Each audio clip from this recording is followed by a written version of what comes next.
Hello viewers, thanks for tuning in. I'm sure some of you have been wondering what I've been up to, what I've been doing, and the answer to that is I've been leveling, gearing, and learning Preservation Evoker. It's not entirely a Fodum reroll. My guild needed a second Evoker for Mythic and I was looking to do something a little different. Sorry to disappoint all you diehard Disc Priest fans. This doesn't mean there will never be any more Priest content, but I'm focused on my Evoker for the time being, and probably am going to continue to push keys and raid on this character for the time being. With that out of the way, today I'm going to do a commentary on a 22 Nokhud Offensive, and as usual, we'll go through the gear and the talents before the run. So my Evoker is currently for 14.5 high level. My gear's not quite where I'd like it to be. I have a pretty rough trinket situation here. I have the Ruby Whelp Shell trained for crit and the Chill Robe, which is okay. Obviously I would like it at Mythic high level, but I don't really have many trinket options on this character. And I got 4-piece tier already, thankfully. Running Elemental Lariat and Venom Steep Stompers for my crafted embellished items.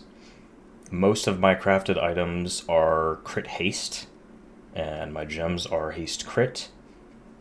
I feel like haste is pretty important for Evoker and keys, and I don't really feel that I'm missing too much in raid by being more geared towards haste crit than mastery.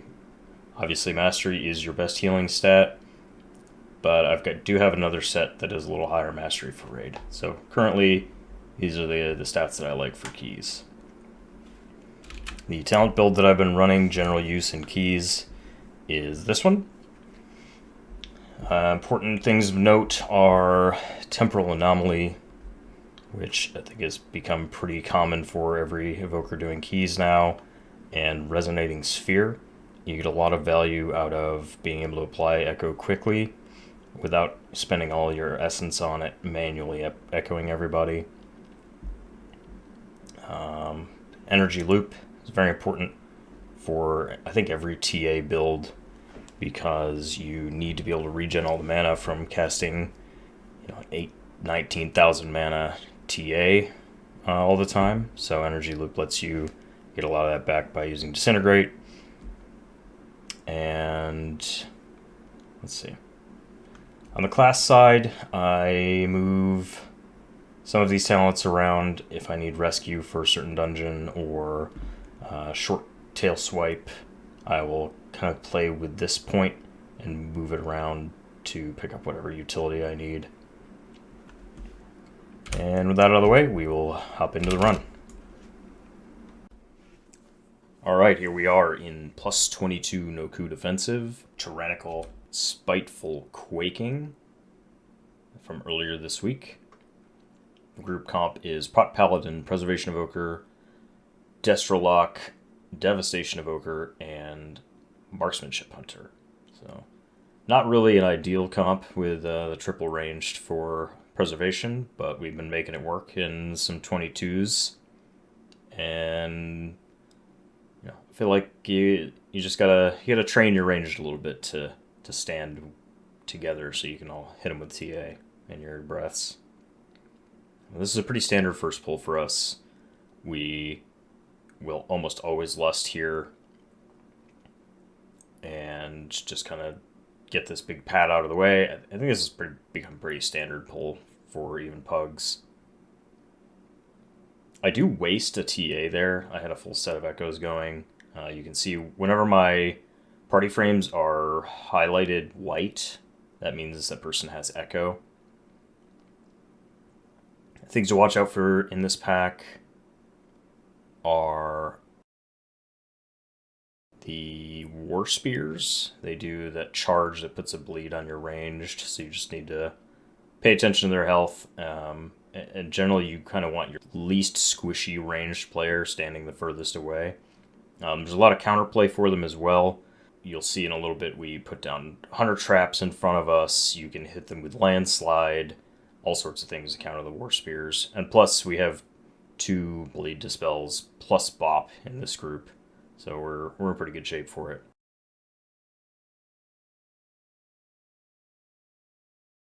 These packs aren't too bad on Tyrannical. This isn't a terribly difficult trash affix set either, especially with triple ranged. Spiteful is never a huge problem. And we've got a lot of control for them between the Hunter's Binding Trap and, or Binding Shot rather, the 2 Evoker knocks and Warlock Stun. So here you see the War Spear go straight for our Hunter, hit him with an instant Bleed Dispel because he's not going to be able to tank that for very long. See our ranged focusing down the bird because the bird does a lot of damage. You don't want him running wild and eating somebody's face. Here we've got our nice little protection hunter trap here set up. So you can see on his nameplate, we're just looking for that cooldown. And that's kind of a misplay on my part. I knocked him because I was trying to interrupt the Rally the Clan. But we manage.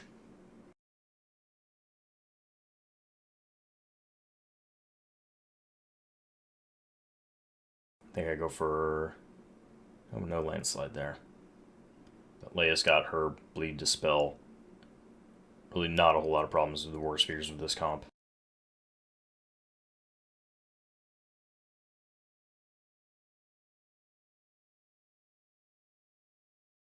Another one of the crossbow packs. There we get the nice trap. We're all lined up behind it.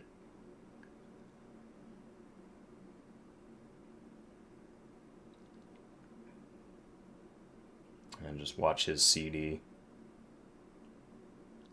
Breeze has a binding down for this one? No. So we got all these Bleed Dispels. Might as well use them.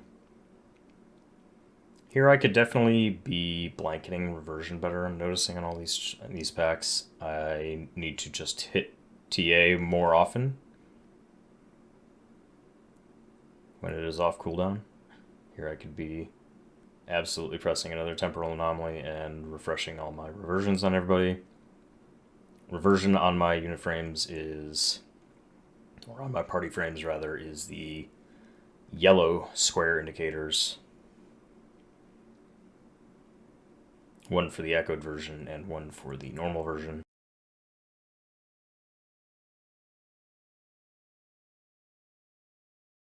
Another nice War Spear stop there.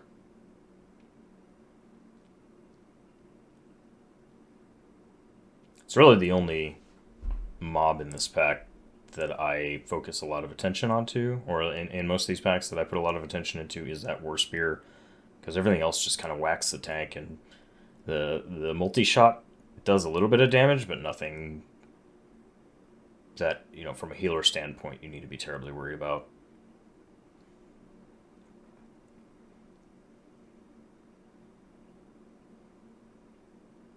Not really sure why I've been sitting on Deep Breath so long. It's kind of a waste of damage there. But, as usual, as soon as I notice it in the commentary, it's about the same time in the VOD that I will actually cast what I'm noticing that I should be casting. There I opt for a big life bind heal with Temporal Anomaly into Verdant Embrace and then Spirit Bloom, followed up with a Dream Breath. That's a pretty standard burst heal AoE combo for me. I think you'll see a lot of people using that just to top group quickly. It's pretty low investment. Not really ever worried about mana. You just have to be sure that when you do use your empowers, you're not going to be missing them within about the next 30 seconds. So just prediction of damage and knowing when you can use what. Granyth is a fairly easy boss. I was kind of harping on my ranged here about rotating through the boss with me as we do these crossbows, or the lances. Each time he does do the Shards of Stone, it's a fairly substantial hit, but the only phase that you'll ever get more than one in, unless you fail to kill the Saboteur, is the first phase, so prior to firing the first shot. If you're good on killing that Saboteur, you will generally only get 1 shards of stone per phase, and so you can just kind of heal that off with hots. I could actually probably lean entirely on reversion here. We just send a lot of damage here. Go for a little bit of a risky deep breath with the quaking. And ask the ranged. See, here they kindly rotate through the boss for me. I don't really know why I'm going for Spirit Plume Dream Breaths here. I could almost entirely heal that off with just reversions. So, slight misplay. It's just loss of damage globals, really, more than anything else. There's not anything on Granyth that's like gonna wipe you, except for failing to kill a Saboteur and having Eruption go off or something. Maybe like failing to clear Thundering.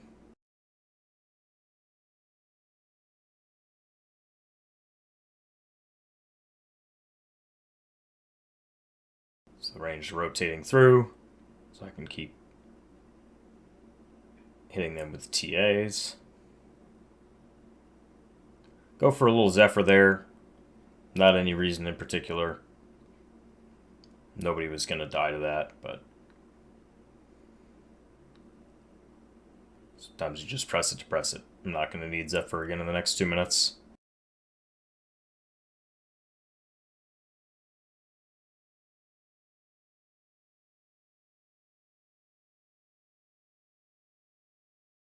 For 1 more Lance here. It should be DPSing here. This does kill the boss. We'll top group before we head off. We are off to Raging Tempest Trash. So this upcoming trash is a little more challenging than Granyth Trash. It just requires a few more kicks. Our comp is a little light on kicks.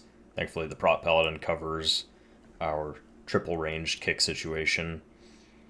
But we go up here to the waterfall first, because this is the most difficult pull, I think, and we have most DPS cooldowns available. Start off with time dilation on the Paladin. The Arc Blades hit pretty hard, so you want to be watching your tank during any pulls with the Arc Blades in them. That Arcing Strike trucks. He actually just got hit for half his health right there. We do have a single tick of the Tempest go off, which is not too bad. Just kind of heal through it.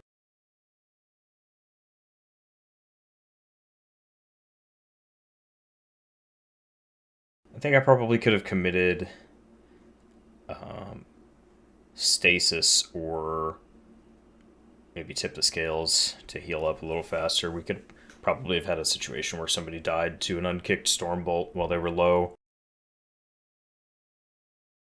But this is our standard routing. We'll start at the waterfall and we'll jump down and just move through these packs in a clockwise fashion. Just getting some damage in, focusing that totem down, because the longer that totem goes off or lives, the more unavoidable AoE damage the group takes. And an unkicked Stormbolt plus the totem going off could mean that someone would die to, a pretty instantaneous 2-shot.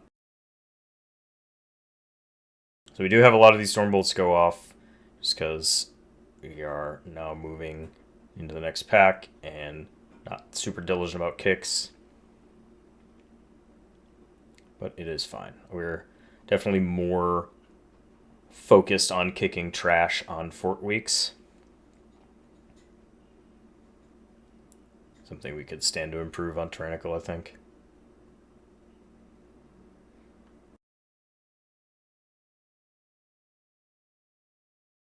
So I probably should have sent a Zephyr there, just for that AoE, because this pack does also have 2 casters in it. You can see our poor hunter gets kind of trucked. Probably could have time dilated the hunter here.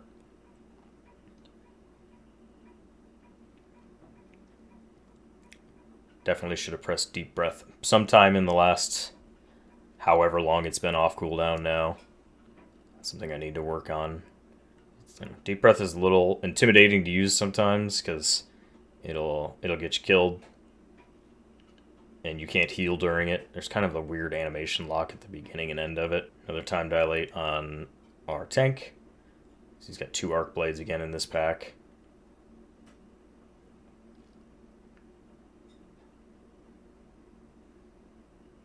Definitely need to be using my 4-piece procs here. I should be hitting some more Living Flame. We do blast some damage toward the end of this pull. Babysit people who get hit by our unkicked Storm Bolts. And just watch the tank for those Arc Blades.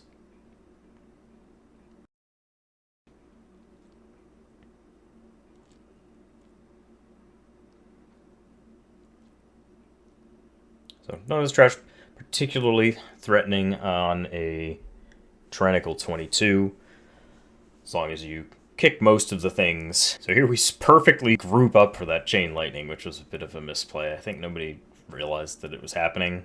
I think on a fort key we might have died there, but that's the kind of mistakes I'm looking to uncover by taking these VODs and reviewing mine and my team's gameplay here.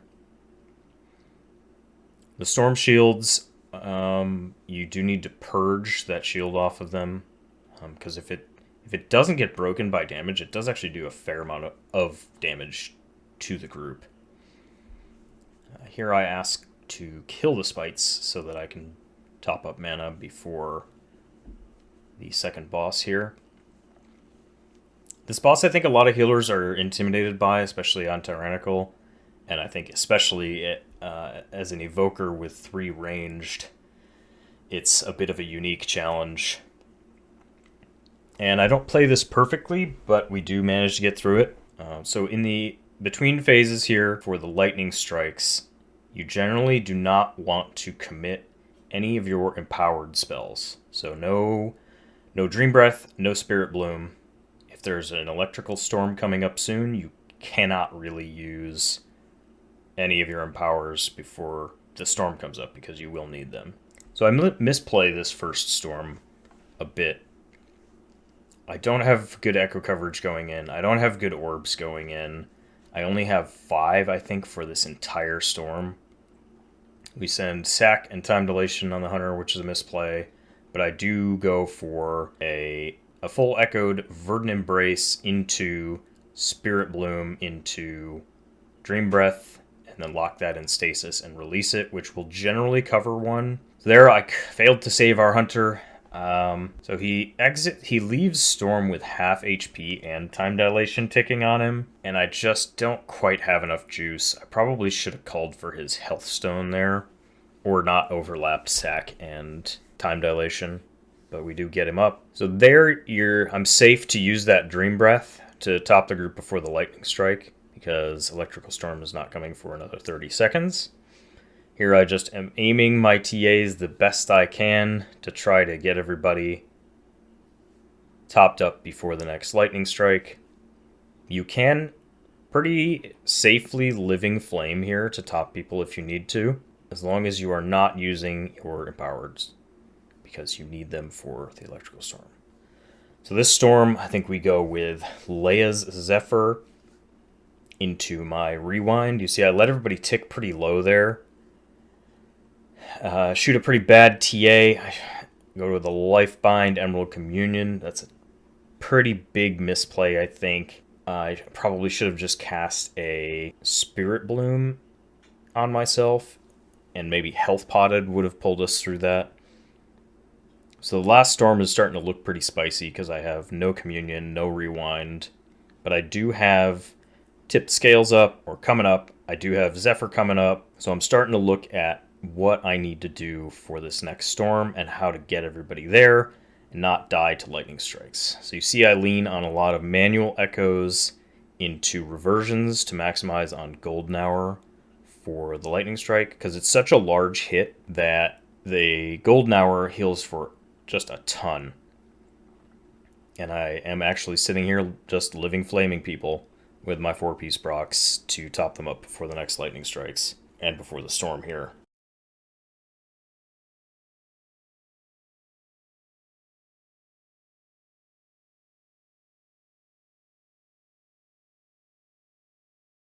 So we go with echoes into a stasis. I missed press stasis there, so that's pretty big misplay again. But we pull through somehow. So I needed to hit stasis before I hit Verdant Embrace, and then done the Tip the Scales Spirit Bloom on myself, and then Dream Breath. And so since I ran myself out of my powers outside stasis, I think I pressed a TA and a Living Flame actually in stasis, and just to get stasis rolling so I could use it again, or reactivate it rather. But that is our last storm, and all that comes after that is just keeping people alive through lightning strikes and kill the boss. So little to be learned there. Overcommitted cooldowns on the second storm, but we did manage our group's CDs fairly well. I think I maybe need to communicate better with our tank about who to sack and when to sack, so that we don't do something like overlapping time dilation and sacrifice like on that first one. But yeah, that's generally how I heal that boss without making quite as many mistakes. That's the general strat, is you will stasis into both of your big green empowers with Verdant Embrace, and that should carry you through as long as you maintain reversion on the party for your grace period bonus healing. And you can pretty much lean on echoed reversions to heal off the lightning strikes. And don't be afraid to use your 4-piece procs to just Living Flame people up before the storm or between lightning strikes, because you really just can't commit your empowers outside of the storm, and you win. So Teela and Maruuk trash, again, not super threatening on a Tyrannical key. We do try to combine the patrolling birds with the first hill that we do usually, just because you're coming out of the boss fight with most DPS cooldowns available a lot of the time.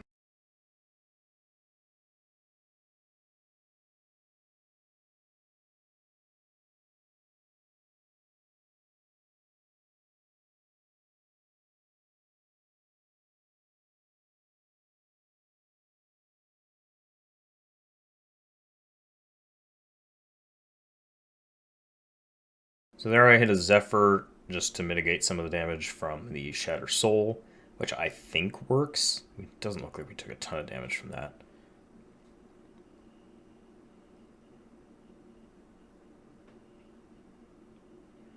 I do need to be more diligent about pressing my Shocking Disclosure pot. I think the only one I use in this dungeon is on the first pack, which is a little unfortunate.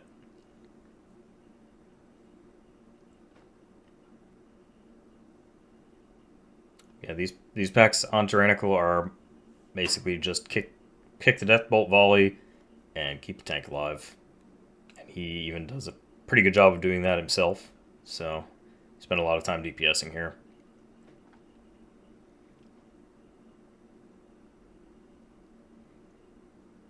You do see that I will maintain reversion on the party even when there's not really any damage out. There's not really any harm in it. You make back all the mana from casting Temporal Anomaly just from disintegrating all your essence out. And the 4-piece procs for the instant buffed Living Flames are really just a lot of extra free damage.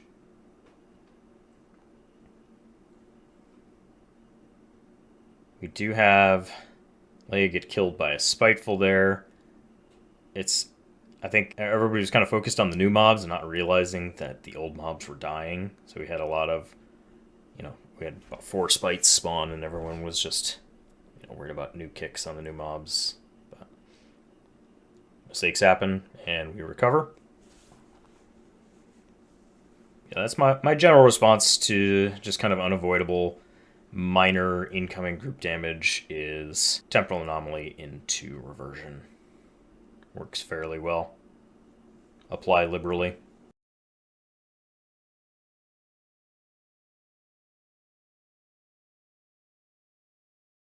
We get most of our count in this area because this trash is comparatively pretty easy to the rest of the dungeon. You see, we can combine most of these packs. Oh, I do actually hit another Shocking Disclosure here. That's nice. Get some good damage value. I think I'm standing close enough. Yeah, it looks like I am applying the debuff, so it's good. Probably could have gone for an earlier time dilation on the tank here, just to focus a little less on having to heal him.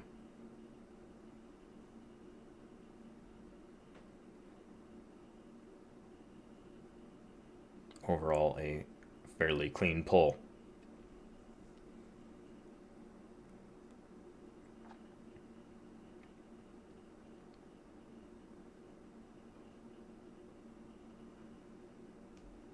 Suppose I could have hit a Tail Swipe or Wing Buffet on those Corruptors, because those swirlies they spawn are a non-negligible annoyance to ranged, because they just force you to interrupt your casts all the time.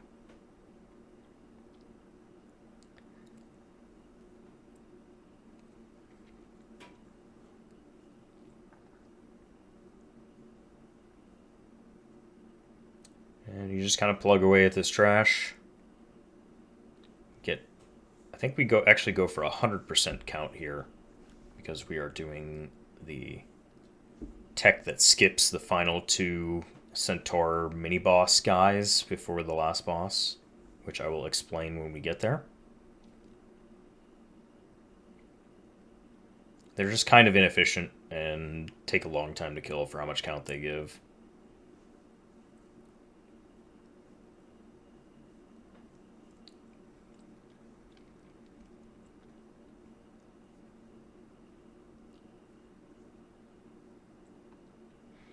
I do like where I'm at, sitting about 40k-ish on most of these pulls. I've been trying to maximize my damage a little better, just because Evoker is such a strong healer, and I think what separates a good Evoker from an average Evoker is how well you can keep the group topped with your really strong kit and also do good damage.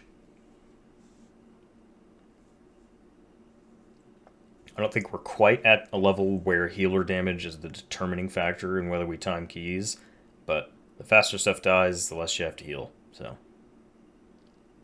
you might as well. Teera and Maruuk is, I think, actually kind of a tougher boss to heal on Preservation than the Raging Tempest, even though that's the boss that everyone's scared of. It's a lot of just kind of seemingly random damage, right? Well, it is random damage. She just randomly shoots people.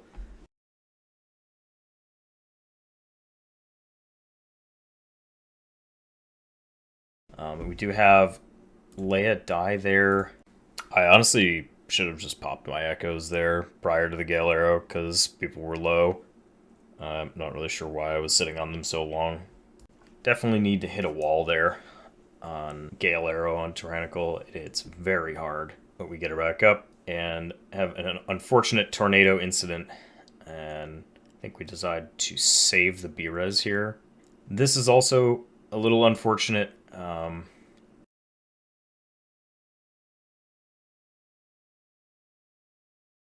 I really just needed to heal Jet there. I think I needed to commit a bigger cooldown.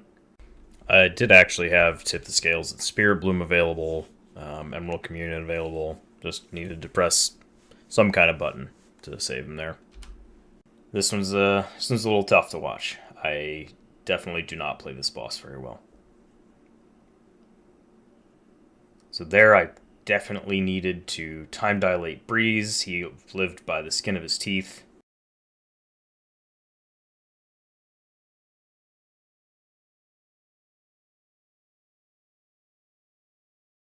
You can see that the quick shots just kind of absolutely truck people. Especially if she gets separated for a little bit and gets a stack of the damage buff. Lots of spot healing here.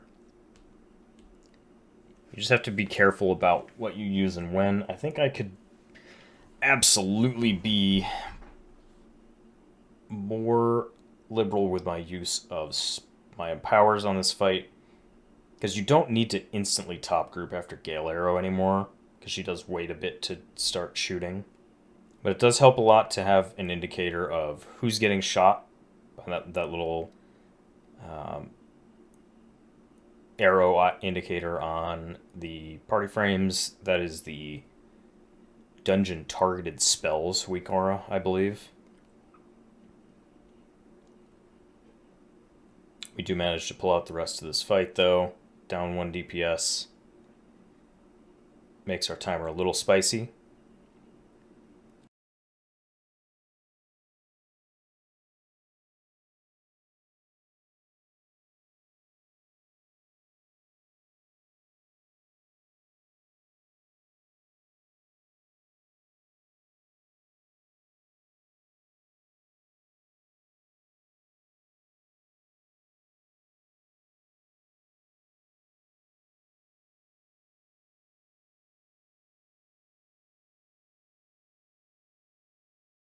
So there we go for a bop and a time dilation, which we quickly find out Gale Arrow does magical damage. I think I knew, but our tank did not.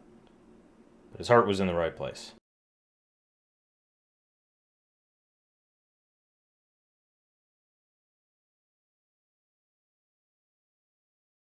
One thing I'm not entirely sure of is if Zephyr reduces the damage from Gale Arrow. You get locked there on a temporal anomaly, which feels real bad. Could have easily been a death for Breeze. I think he receives a Word of Glory from the tank there to survive that. And I think at this point we were talking about, or probably about, 10 boss % ago, we were talking about maybe rezzing Leia, and I opted not to, because I think we wanted to have at least one available for the last boss, because things can go a little crazy there.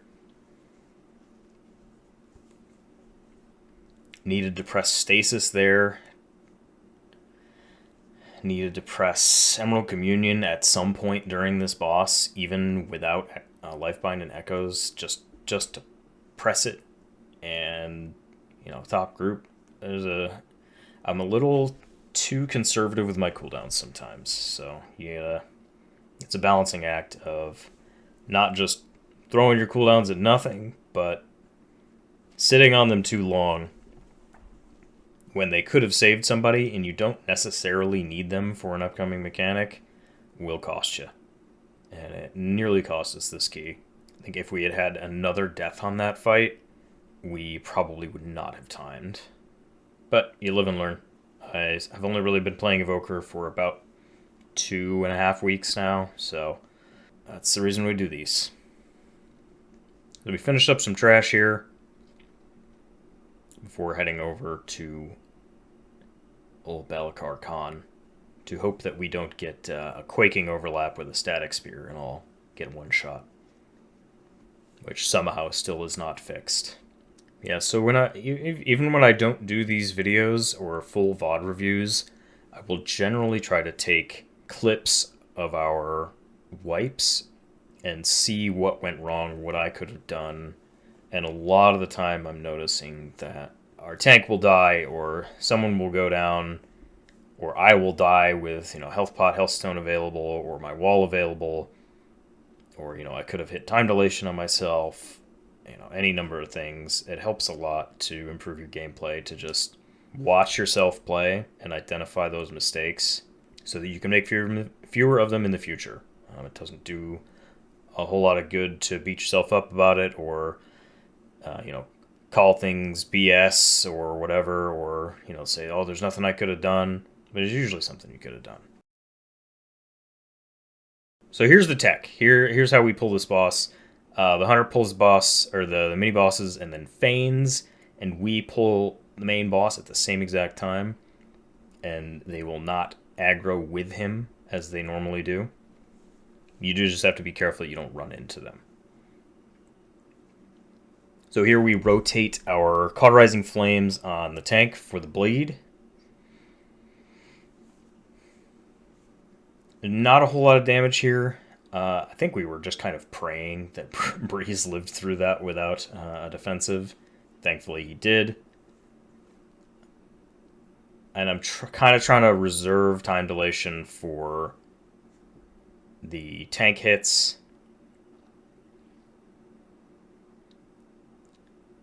Definitely need to press and empower here. Could have gone with a Dream Breath about 3 or 4 globals ago. At this point, I'm a little nervous, about timing the key. And I don't really play this boss very well, but we do all live, which is the important part.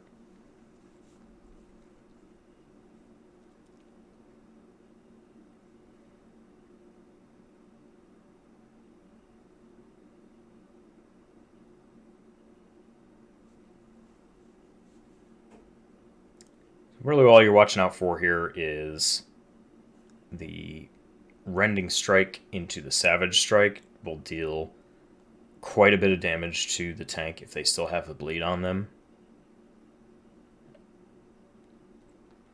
This intermission is definitely something. I am pretty heavily focused on just keeping everybody alive here. We go for Divine Toll into Oppressing Roars, into Warlock Stun, and here I am basically just trying to keep everybody alive. I go for Time Dilation on our Hunter, lock in a stasis of all my big green spells, and I end up not even having to rewind or communion there. So that's pretty nice. We killed those very quickly, even without Lust. So those ads, I think I see some groups will CC 1 or 2 of them, which keeps you in the phase longer, but the incoming damage is less scary. But this is my go-to for healing the Static Spear. Is I will just kind of get echoes on everybody and just rip the Golden Hour. Reversion. Thankfully, the Crackling Upheaval is not a one-shot at this key level. I think on maybe a 24, you need to start playing the defensives better there and having people wall those. But we are mostly focused on having people live the Static Spear, and blessed with the RNG of not having Quaking overlap with it.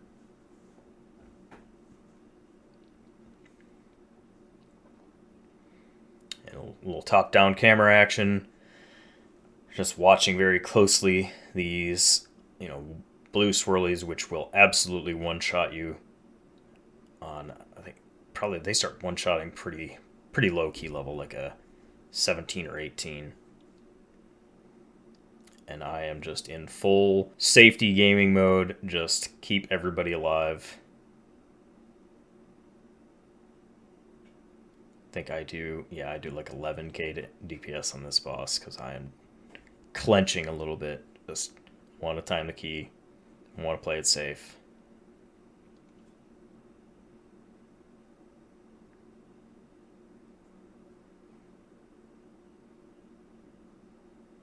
And I'm really just focused on the tank here.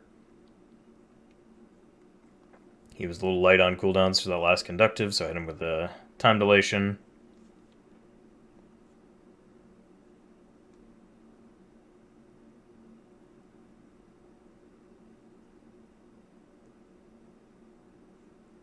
Certainly could have made some better use of Emerald Communion on that boss fight. Just top the tank or top the group after a static spear or Crackling Upheaval.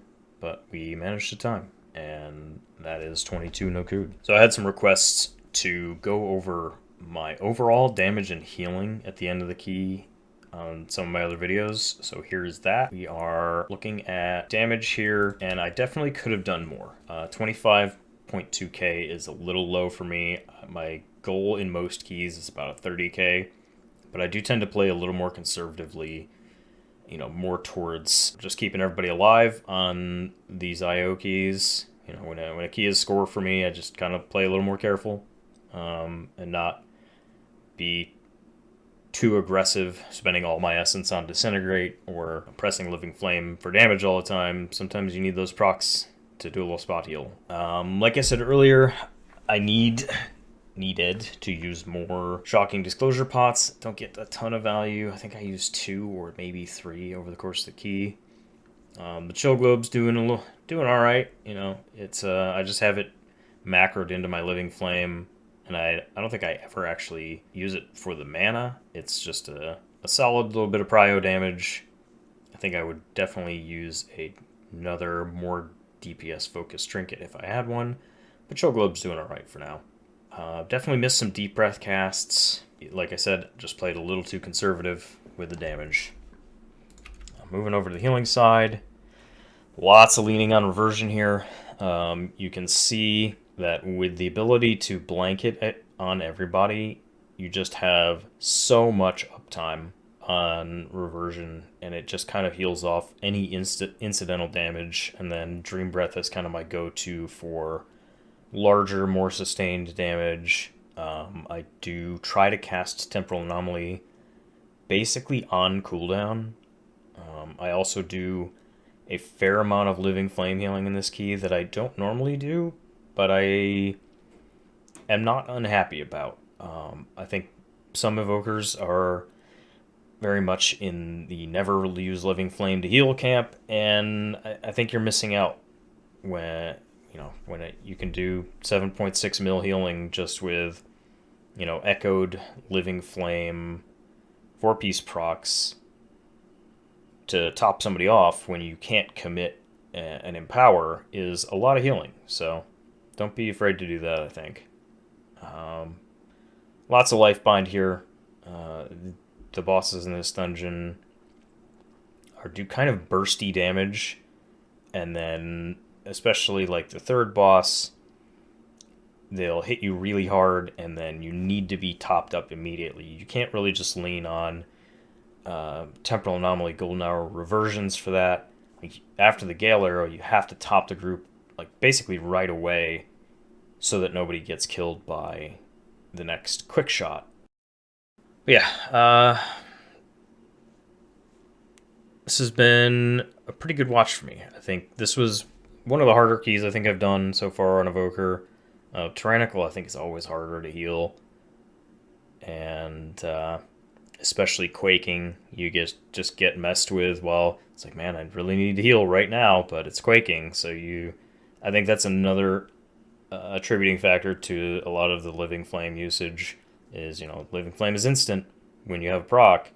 So someone needs to be healed right now, and it's Quaking coming up, and just hit them with a little Living Flame, and hopefully they live. So thanks, guys, for watching. If you have any questions, comments, concerns, as always, please post them in the comments. Any criticism of my gameplay, I'd be glad to hear. I still have a lot to learn on Evoker, and we'll see you in the next one.